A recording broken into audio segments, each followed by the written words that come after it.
Hello dear student, welcome back to my YouTube channel Aman Coaching Classes. So in this video, I am going to explain you the whole summary and line by line explanation the chapter number 2, that is Nelson Mandela long walk to freedom. ये जो है बेटा एक autobiography है Nelson Mandela जी की।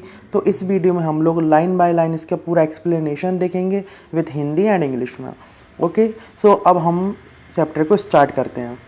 सबसे पहले ये लिख रखा है बिफोर यू रीड। देखिए बेटा, हमें पढ़ने से पहले कुछ इंपॉर्टेंट चीज़ें दी गई जिसके बारे में देखना होता है। देखिए, है apartheid is a political system that separates people according to their races. देखो बेटा, अपार्थीड का मीन्स होता है रंग भेद, यानी कि कलर के बेसिस पे डिफरेंस करना। Is a political system that is separates people according to their races, यानी कि अपनी कास्ट के अनुसार, नस्ल के अनुसार ये क्या करता है, लोगों को सेपरेट करता है, यानी डिवाइड करता है अलग अलग। The three countries named below had such a political system until very recently। यहाँ पे 3 कंट्री के नाम दे रखे हैं जिनमें बहुत टाइम पहले अभी जस्ट ये अपार्थाइड सिस्टम चलता था, जिसमें United state of America, south Africa and Australia. ठीक है, तो अब हम देखते हैं, have you heard of Nelson Mandela? क्या आपने नेल्सन मंडेला के बारे में कभी सुना है? Mandela and his African national Congress spent a life time fighting against apartheid, यानी कि जो मंडेला जी हैं और ये अफ्रीकन नेशनल कांग्रेस हैं, इन्होंने लाइफ टाइम क्या किया बेटा, फाइट किया है किसके अगेंस्ट? अपार्थाइड, यानी ये जो रंग भेद का सिस्टम है ना, पॉलिटिकल सिस्टम, इसके विरुद्ध उन्होंने टाइम स्पेंड किया है।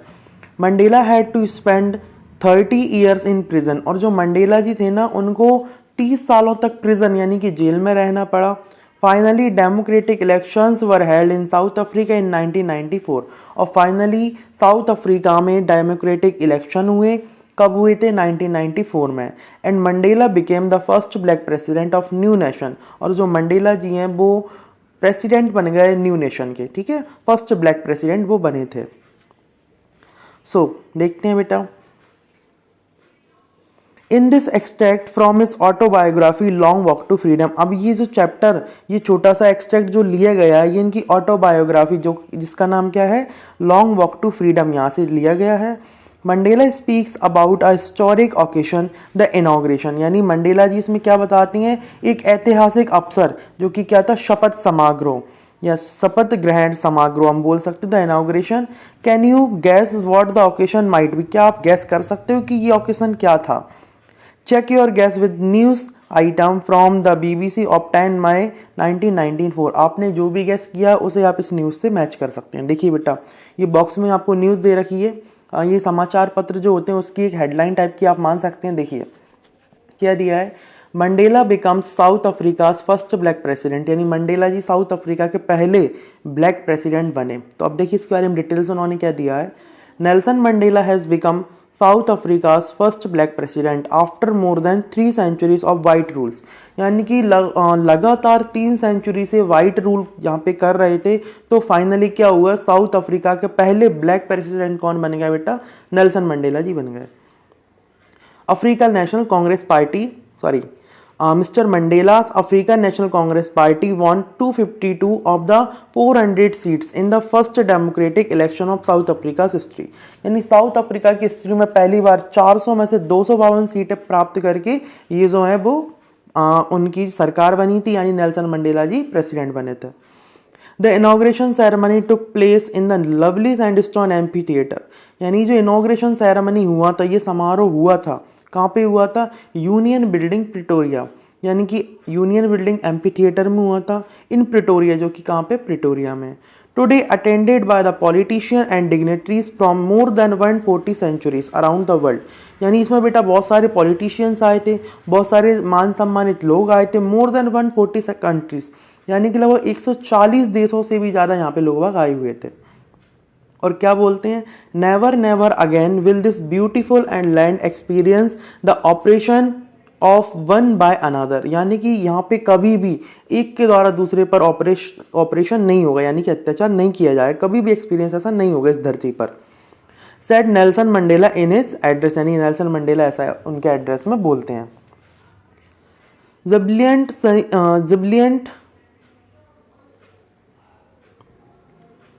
Jubilant scenes on the street of Pretoria followed the ceremony with blacks, whites, colored celebrating together. More than 1 lakh South African men, women, children of all races sang and danced with joy.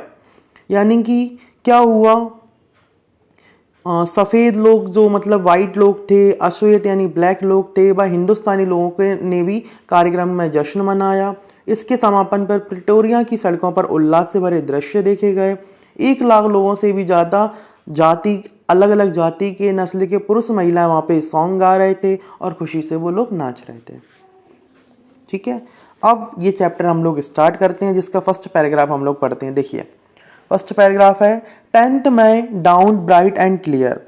For the past few days I had been pleasantly beside by dignitaries and world leaders who were coming to pay their respect before the inauguration.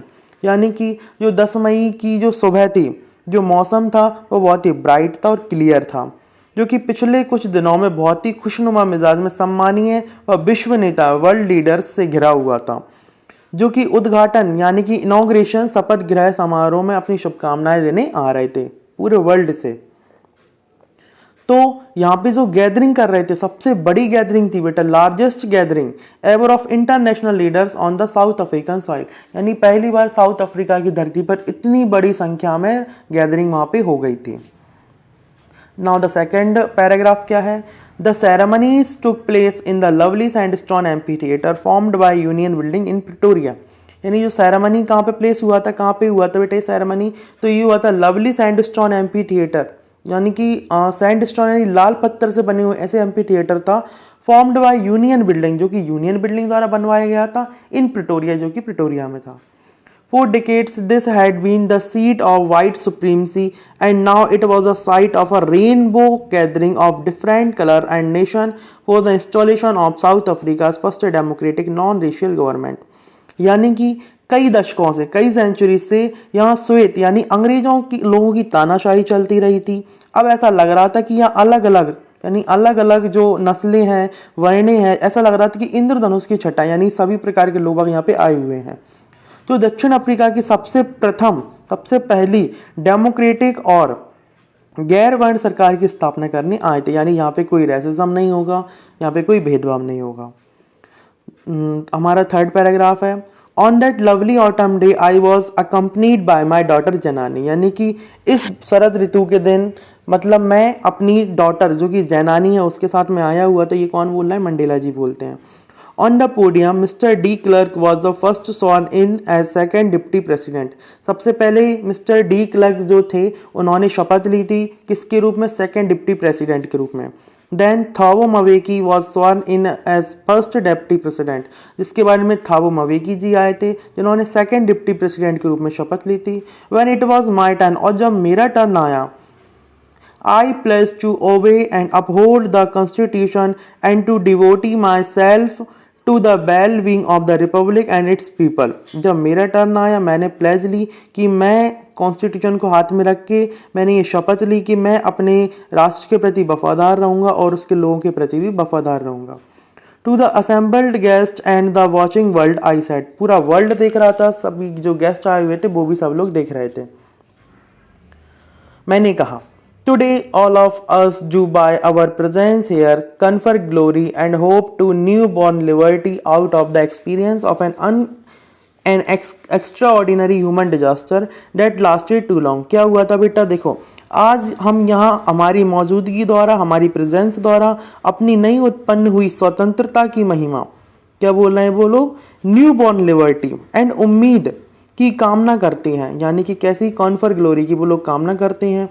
Out of the experience of an extra ordinary human disaster, यानी असाधारण मानवीय जो दुर्व्यवहार का यहाँ पे अनुभव किया जा रहा था, लास्टेड टू लॉन्ग, यानी कि बहुत समय से ये लोग चल रहा था। Must be born a society of which humanity will be proud, और अब यहाँ पे एक ऐसी सोसाइटी की बॉर्न हो गया, ऐसी सोसाइटी की स्थापना हो गई जिस पर मानवता को गर्व हो। We who were outlaws not so long ago have today been given the rare privilege to be the host to nation of the world on our own soil. देखो बेटा, हम लोगों को जो कि इतने कानूनों के दायरा के बाहर रखा जाता था, हमें नीची दृष्टि से देखा जाता था, इस बात को ज़्यादा समय नहीं हुआ है अभी। आज हमें हमारी ज़मीन पर ये दुर्लभ विशेषाधिकार मिला है कि हम दुनिया के भर के लोगों का क्या कर रहे हैं, वेलकम कर रहे हैं। We thank all of our distinguished international guest for having come to take pages with the people of our country of what is after. देखो बेटा, हम सभी लोगों का धन्यवाद करते हैं जो कि पूरे देश भर से इंटरनेशनल गेस्ट यहाँ पे आए हुए हैं हमारी कंट्री के लोगों को सम्मान दिलाने के लिए।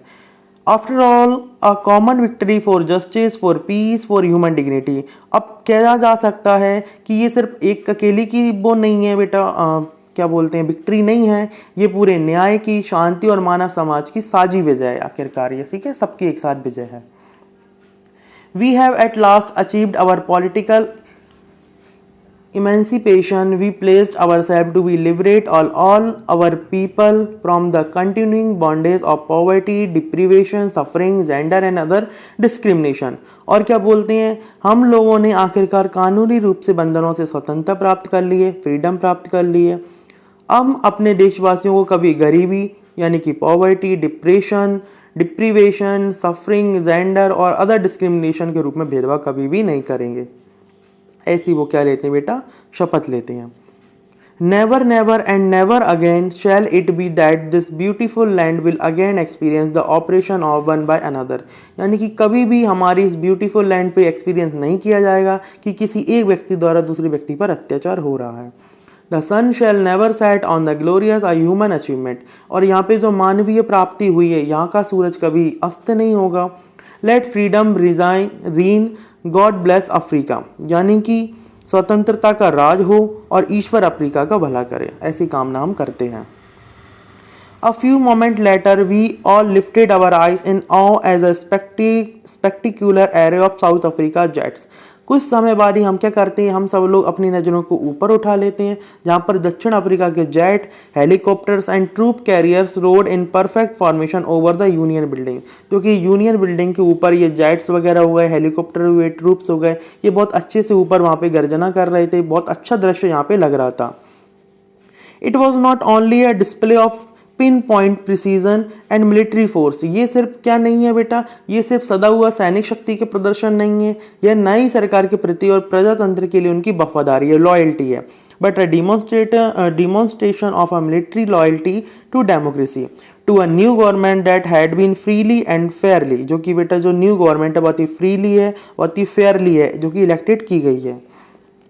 Only moment before the highest general of the South Africa Defence Force and Police, their chest bedecked with ribbons and medals from days gone by, saluted me and placed their loyalty. अब वहाँ पे जितने भी general officer थे, army के general थे, सैनिक थे, जिनकी चेस्ट पर क्या लगे हुए थे, रिबन लगे हुए थे, मेडल लगे हुए थे, वो हमें क्या करते हैं, सैल्यूट करते हैं और अपनी अपनी लॉयल्टी दिखाते हैं, लॉयल्टी वो प्लेस करते हैं।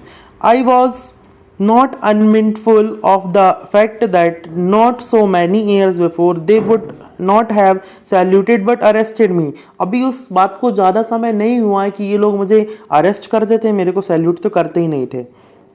Finally, a chevron of Impulsa jet left a smoke trail of the black, red, green, blue and gold of New South African flag. उसके बाद में क्या होता है, बहुत धुआं निकलने लगता है। कहाँ से, वो ट्रेल से, इम्पाला जेट से। कौन कौन से कलर का, ब्लैक कलर का, रेड कलर का, ग्रीन कलर का, ब्लू कलर का, गोल्ड का, यानी कि वो अफ्रीकन वो बनाते हैं, फ्लैग बनाते हैं।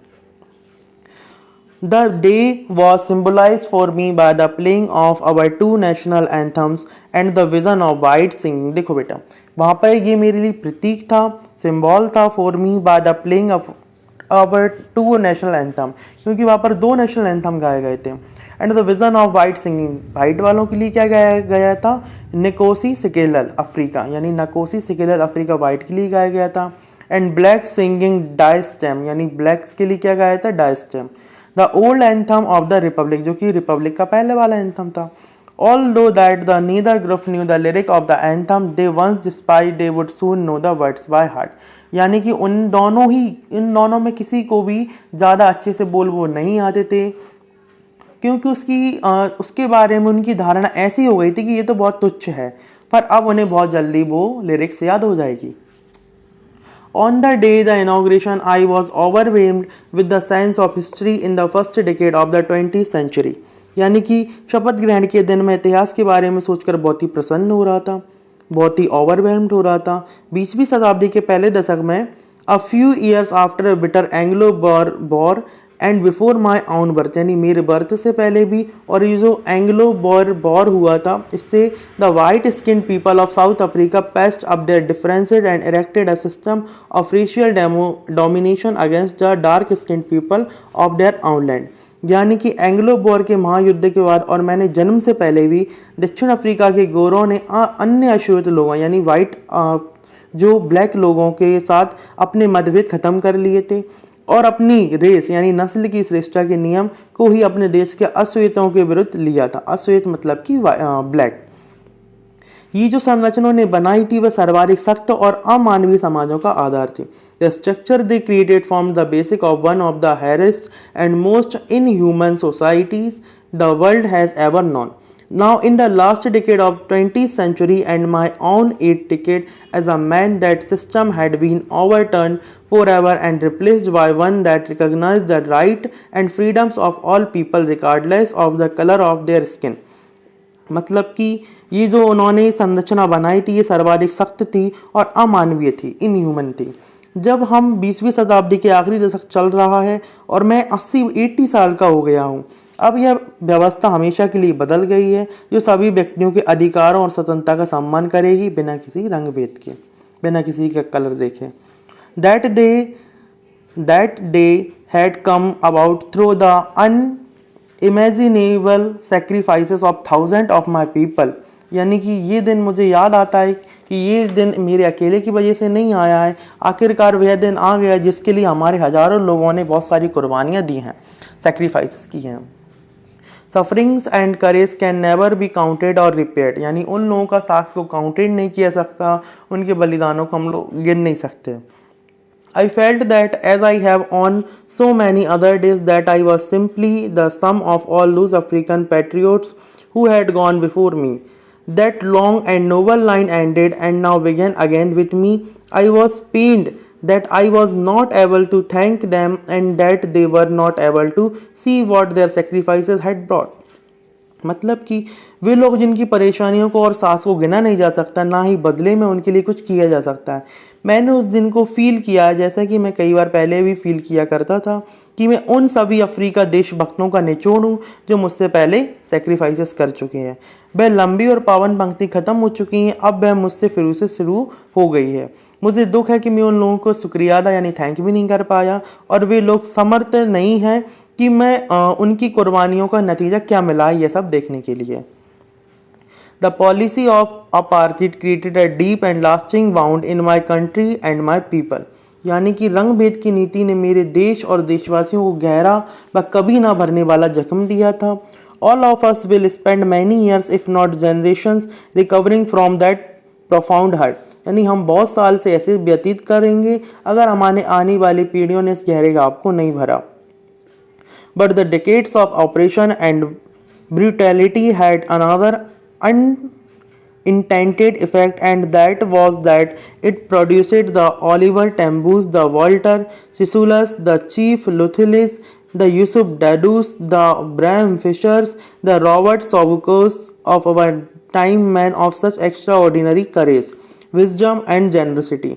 यानी कि ये जो लोग उन्होंने बताए हैं कि इस उत्पीड़न में Oliver Tambos ji, Walter Sisulus, Nita Luthulis, Yusuf Dadoos, Bram Fischers, Robert Sobukwes जैसे हमारे समय के नेता उत्पन्न हुए जिनका जो व्यक्तित्व था, पर्सनालिटी बहुत ही साधारण नहीं थी, असाधारण थी, साहस, बुद्धिमानी और उदारता।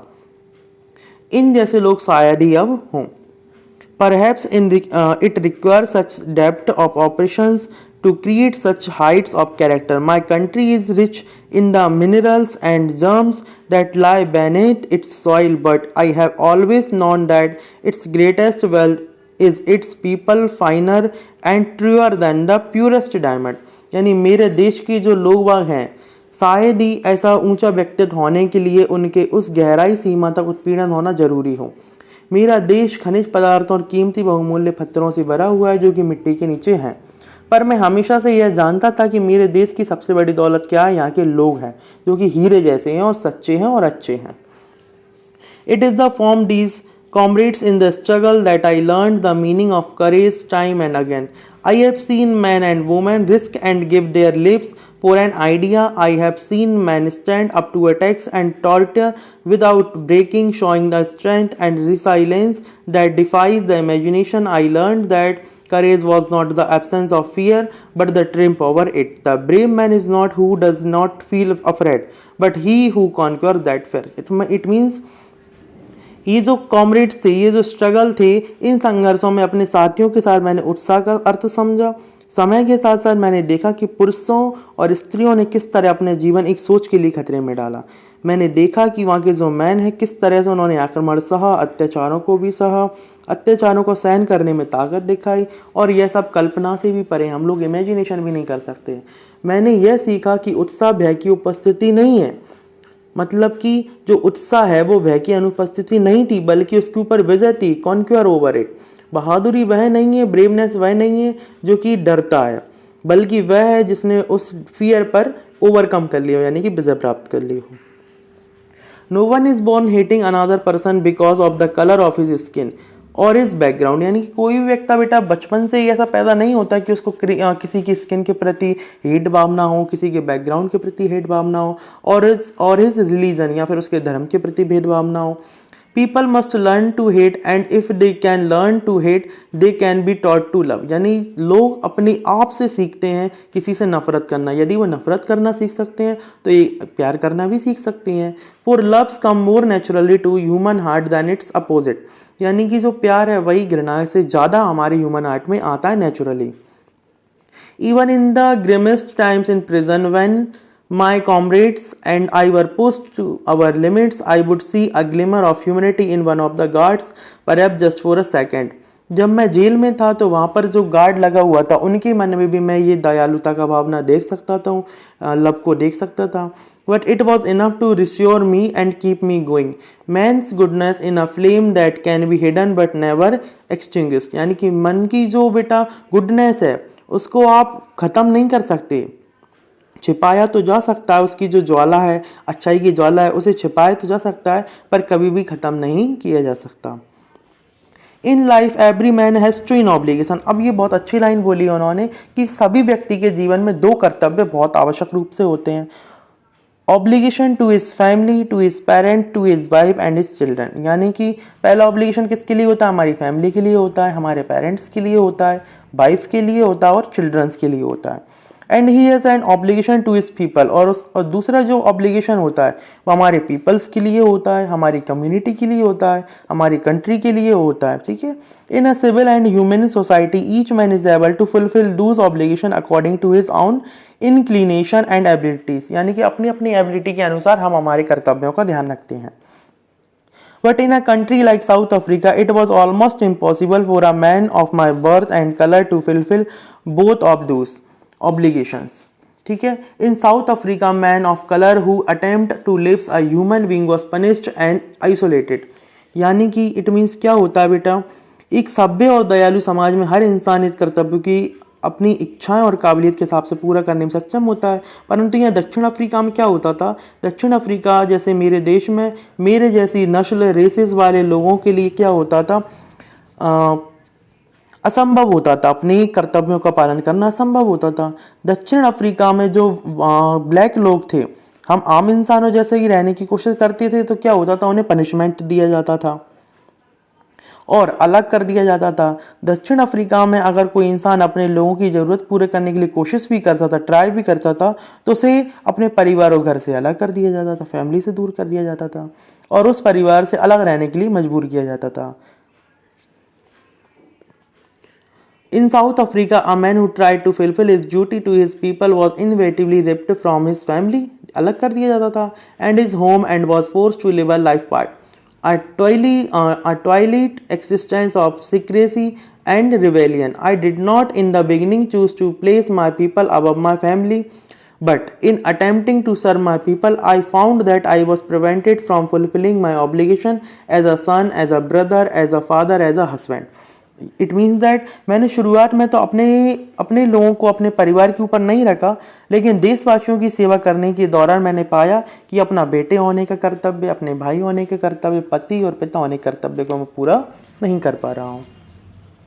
आई was not born with a hunger to be free, यानी कि मैं स्वतंत्र होने की लालसा के साथ पैदा नहीं हुआ था। I was born free in every way that I could know, यानी कि जितना मुझे पता था ना, मैं तो स्वतंत्र ही पैदा हुआ था जितना मुझे पता था कि हर प्रकार से मैं स्वतंत्र हूँ।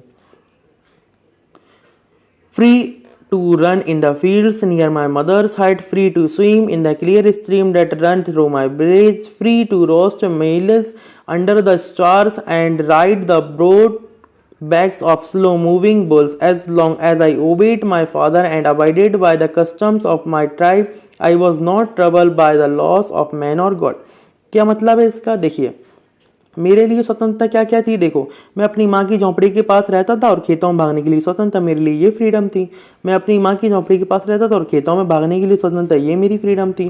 साफ पानी की धारा जो स्ट्रीम है उसमें मैं नहाता था और स्विमिंग करता था, ये मेरे लिए स्वतंत्रता थी।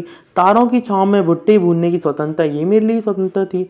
चौड़ी पीठ वाले धीरे चलते हुए बैलों पर सवारी करना, ये मेरे लिए स्वतंत्रता थी।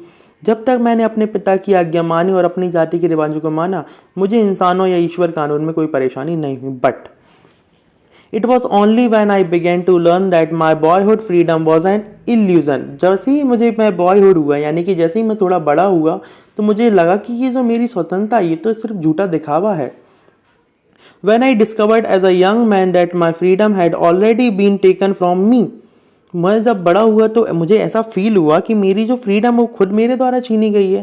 That I began to hunger for it, जो कि मेरे को उसके लिए क्या करना चाहिए था। मेरे को लगा कि मेरी स्वतंत्रता तो मुझसे पहले ही छीनी जा चुकी है, और तब मुझ में स्वतंत्र होने की लालसा जागी। I wanted freedom only for myself. At first as a student I wanted freedom only for myself. जब मैं स्टूडेंट था तो मैं क्या चाहता था, सिर्फ मेरे लिए स्वतंत्रता हो। The transitory freedom of being able to stay out at night, read what I pleased and go where I choose. Later as a young man in Johannesburg, I yearned for the basic and honorable freedom of achieving my potential, of earning my keep, of marrying and having a family, the freedom not be obstruct in the lawful life. यानी कि जब मैं विद्यार्थी था तब तो मेरे लिए फ्रीडम क्या थी, खुद के लिए फ्रीडम चाहता था, बस खुद के लिए ही। जैसे कभी देर रात तक को पढ़ना, बाहर रहने की आज़ादी, मैं जो चाहूँ वो पढ़ूँ, जहाँ चाहना जाऊँ वहाँ जाऊँ। बाद में जब मैं यंग मैन हुआ, पर जहाँ पर मैं जोहान्सबर्ग में गया, मेरी तीव्र इच्छा थी कि मैं जरूरी और अपनी सामर्थ्य के अनुसार स्वतंत्रता चाहता था, जिससे मैं कमा पाऊँ, शादी कर पाऊँ, परिवार बना पाऊँ, कानूनन जीवन में बाधा न बनने की स्वतंत्रता, ये सब मैं चाहने लगा था। But then I slowly saw that not only was I not free but my brother and sister were not free. पर जैसे ही मैं बड़ा हुआ, धीरे धीरे मुझे समझ में आया कि मैं ही अकेला ऐसा नहीं हूँ जो कि आज़ाद नहीं था, बल्कि मेरे बहनों को और मेरे भाइयों को भी आज़ादी प्राप्त नहीं थी। I show that it was not just for my freedom that was curtailed, but she freedom of everyone who looked like I did. यानी कि मैंने देखा कि सिर्फ मेरी ही आज़ादी छीनी नहीं गई, बल्कि जो हमारे नस्ल के लोग हैं उन सब की आज़ादी छीन ली गई। That is when I joined the African National Congress, और यही वो समय था जब मैंने नेशनल अफ्रीकन कांग्रेस को शामिल में हुआ उसमें। And that is when the hunger for my own freedom became the greater hunger for the freedom of my people. और यही कारण था कि मैंने अफ्रीकन नेशनल कांग्रेस में ज्वाइन किया। यही कारण था कि मेरी अपनी आज़ादी की लालसा अपने देशवासियों की आज़ादी की लालसा से ज़्यादा हो गई। मेरी यही इच्छा थी कि मेरे देशवासी आज़ाद हो, मेरी ज़िंदगी को गौरव आत्मसम्मान से जिए। It was this desire for the freedom of my people to live their lives with dignity and self-respect के साथ जिए that animated my life, that transformed a frightened young man. और इसी प्रकार से मैं ट्रांसफ़र हो गया एक frightened young man into bold one, यानी ऐसा जब मैं डरा रहता था, लेकिन अब मैं बोल्ड हो गया, बहुत ही बहादुर हो गया। That drove a law-abiding attorney to become a criminal, और इसी यही कारण था जिसकी वजह से मैं क्रिमिनल बना। That turned a family-loving husband into a man without a home, और सभी फैमिली से प्यार से रहने वाला इंटू आज कैसे में चेंज हो गया, विदाउट ऑन, यानी कि घर में ही नहीं रहते हुए। That forced a life-loving man to live like a monk, और इतनी अच्छी जिंदगी जीने के बाद में क्या बन गया, साधु बन गया। I am no more virtuous और self sacrificing than the next man. मेरे पास और ज़्यादा वर्च्यूज नहीं थी सेल्फ सेक्रीफाइसिंग के अलावा than the next man. But I found that I could not even enjoy the poor and limited freedoms I was allowed when I knew my people were not free. Freedom is indivisible. The chains on any one of my people were the chains on all of them. The chains on all of my people were the chains on me. मुझे ऐसा लग रहा था कि मैं किसी धार्मिक या आत्म बलिदानी इंसान से कम नहीं था, पर मुझे लगा कि जो थोड़ी बहुत आज़ादी मुझे मिली है वह पाकर भी मैं खुश नहीं था। जब मुझे पता चला कि मेरे देशवासियों से कोई भी आज़ाद नहीं है, स्वतंत्रता अविभाजित होती है, किसी भी एक बेड़ी से सब लोगों पर होती है, और अगर बेड़ियाँ मेरे देशवासियों पर है तो इसका मतलब है कि ये बेड़ियाँ मेरे ऊपर भी हैं, चेन्स मेरे ऊपर भी हैं। सो लास्ट पैराग्राफ अब हम पढ़ते हैं। I knew that the oppressor must be liberated just as surely as the oppressed. मुझे पता था कि जो अत्याचारी होता है, ऑपरेसर होता है, को अत्याचार सहन करने वालों की तरह मुक्त किया जाना चाहिए। A man who takes away another man's freedom is a prisoner of hatred. यानी जो व्यक्ति दूसरे व्यक्ति की स्वतंत्रता को छीनता है वो प्रिजनर ऑफ हेटर्ड होता है। He is locked behind the bars and prejudice and narrow mindedness. यानी कि वह घृणा का अपराधी होता है, वह पूर्वाग्रह और संकीर्णता की बेड़ियों में कैद है। I am not truly free if I am taking away someone else freedom just as surely as I am not free when my freedom is taken from me. मैं सही मायने में आज़ाद नहीं हूँ, क्योंकि अगर मैं किसी की आज़ादी छीनता हूँ तो निश्चित रूप से वैसे ही जैसे मैं आज़ाद नहीं हूँ जब मेरी आज़ादी मुझसे छीन ली जाती है। The oppressed and the oppressor alike are robbed of their humanity. अत्याचारी और अत्याचार सहन करने वाले दोनों ही मानव रूप से छिन्न हो जाती है। ठीक है, तो ये हमने पूरे चैप्टर को लाइन बाय लाइन एक्सप्लेनेशन के साथ देख लिया है। यदि आपको चैप्टर समझ में आ गया हो तो मेरी वीडियो को लाइक कीजिए और चैनल पे नए हो तो चैनल को सब्सक्राइब